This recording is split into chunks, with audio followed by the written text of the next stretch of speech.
आझाद मैदान आणि मुंबई जिमखाना याच्यामध्ये असलेल्या पायवाटेने फॅशन स्ट्रीटवर यायचे, थेट महापालिकेच्या रस्त्यावर यायचं नाही.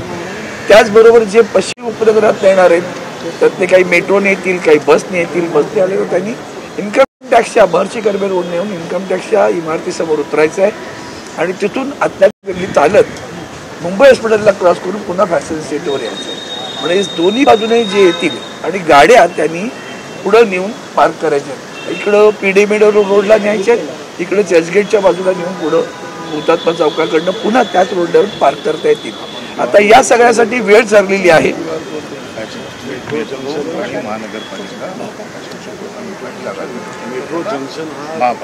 सांगितलं ना, हा या संदर्भातला QR कोड सुद्धा आमच्याकडनं आमच्या सगळ्या येणाऱ्या मोर्चेकऱ्यांना दिला जाईल. तो पाहिला का त्यांना त्याचा रस्ता कळणार आहे. मोर्चाची वेळ घोषित करण्यात आलेली आहे, त्यानुसार मोर्चा येईल. ऊन पाऊस सगळंच आहे, पण काल आदरणीय उद्धवजींनी सुद्धा त्या वरळीच्या NSCIच्या डोममध्ये सांगताना सांगितलं, पाऊस असो ऊन असो मोर्चा निघणार म्हणजे निघणार. आता आपण पाहताय की माझ्यासोबत सचिन सावंत काँग्रेसचे आहेत, जितेंद्र आव्हाड आहेत राष्ट्रवादीचे, रेड्डी आहेत, बाळा नांदगावकर आहेत, हे सर्व पक्षाचे प्रतिनिधी जे आहेत. आमच्या शिवसेनेचे अनिल देसाई जे आहेत, इथं अनिल परब आहेत, माझे अभ्यंकर आहेत, गायकवाड, सगळी मंडळी आत्ता बैठकीला होती आणि त्यानुसार आम्ही हे नियोजन आज केलेलं आहे. त्याला सर्वात आनंदाची गोष्ट की पोलिसांनी पूर्णपणे सहकार्य देण्याचं कबूल केलं. 1 वाजता दुपारी 1ची वेळ घोषित झालेली आहे.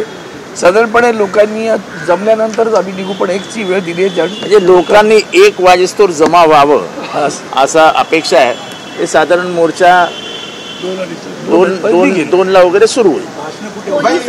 भाषण महापालिकेच्या इमारतीच्या मुख्यालयासमोर माननीय आदित्यजींचा आपण जो मोर्चा काढला तिथंच आमचं व्यासपीठ पत्रकार संघाच्या समोर पुढे जरासं म्हणजे जो मध्ये आयलंड आहे तिथं ते आमचं व्यासपीठ असेल आणि त्या व्यासपीठावर तिथं मोर्चानं संबोधित. आणि याच्यातलं एक महत्त्वाचं हे आहे की 4च्या आत मोर्चा संपवायचा, जेणेकरून मुंबईकरांना त्रास होणार नाही.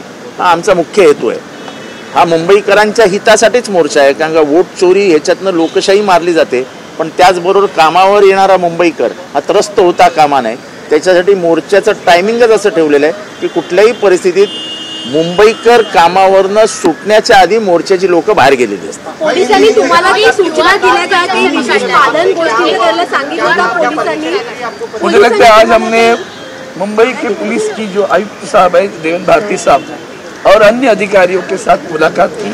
हमारे साथ में कांग्रेस पार्टी के सचिन सावंत, जितेंद्र आव्हाड जी, राष्ट्रवादी के बाळा नांदगावकर जी, हमारे मनसे के प्रभाकर रेड्डी जी, प्रकाश रेड्डी जी, कम्युनिस्ट पार्टी के सभी पार्टियों के नेतागण यहाँ उपस्थित है. हमारे पार्टी के सांसद अनिल देसाई जी है, माजी मंत्री हमारे अनिल परब जी भी है, वहाँ हमारे अभ्यंकर जी हैं, ये सभी, राखी यादव देखिए अभी कभी खड़ी थी, ये सभी यहाँ ये सभी पार्टी के नेतागण यहाँ उपस्थित रहे. और आज उनसे जब मुलाकात की तो हमने वो बता दिया कि ये जो वोट चोरी गद्दी छोड़ हम लोग नारा दे रहे थे लोकसभा में, उसी नारे को लेकर अभी मुंबई महापालिका जिला परिषदों के चुनाव होने वाले हैं. तो चुनाव में हम लोग जब राज्य के आयुक्त, चुनाव आयुक्त से मिले थे तो उन्होंने जब बताई असमर्थता कि जो बोगस वोटिंग उनके सामने लाने के बाद में भी वो उसके ऊपर क्या कार्रवाई करेंगे, वो तो आगे बढ़ रहे, तो उसकी प्रताड़ना करें, उसका निषेध करने के लिए हम सभी लोग, सभी पार्टी के नेतागण इकट्ठा कर हम लोग रैली निकाल रहे हैं. वो रैली हमारी मेट्रो सिनेमा के सामने से जो आगे से शुरू हो जाएगी, फैशन स्ट्रीट से शुरू हो जाएगी और महापालिका के मुख्यालय के सामने समाप्त होगी. सभी पार्टी के सभी नेतागण वही संबोधित करेंगे और जो मार्ग बताया है उसका QR कोड निकलकर हम सभी को बताएंगे. इस मार्ग से आपको आना है, इस मार्ग से जाना है, अब इस मार्ग से गाड़ियाँ यहाँ रुकानी है, यहाँ हमारे उसमें जो आएंगे निषेध करने के लिए जो हमारे सारे कार्यकर्ता आएंगे वो यहाँ उतर जाएंगे, वहाँ से चलकर वो फैशन स्ट्रीट पर आकर फिर आ जाएंगे. सभी लोग दोपहर 1 बजे का समय घोषित किया हुआ है.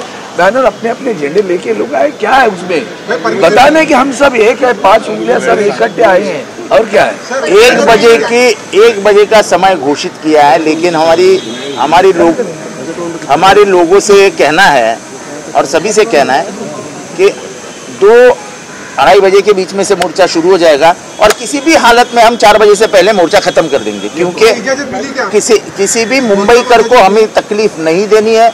मोर्चा की वजह से मुंबईकर फंस गए, ऐसे कल आप जो न्यूज़ चलाने वाले हैं उसको हमको रोकना है।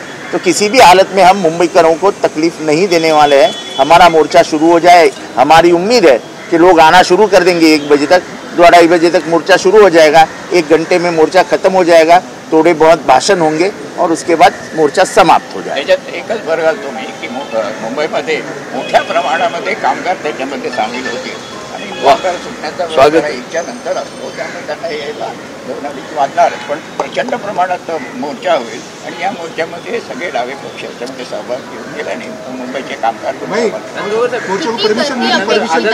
परमेश अभी जब हमने सभी आता सगळ्या नेत्यांच्या सोबत बैठक झाली, मोर्चा को तो आप याद है, अभी तो रैली के लिए हम माननीय आयुक्त साहब से मिले हैं, पुलिस कमिश्नर से मिले, उनके साथ में सारे अधिकारी गण थे, सभी ने सकारात्मक भूमिका ले ली, हमने कर दिया, वो तो परमिशन मिला ऐसे समझने की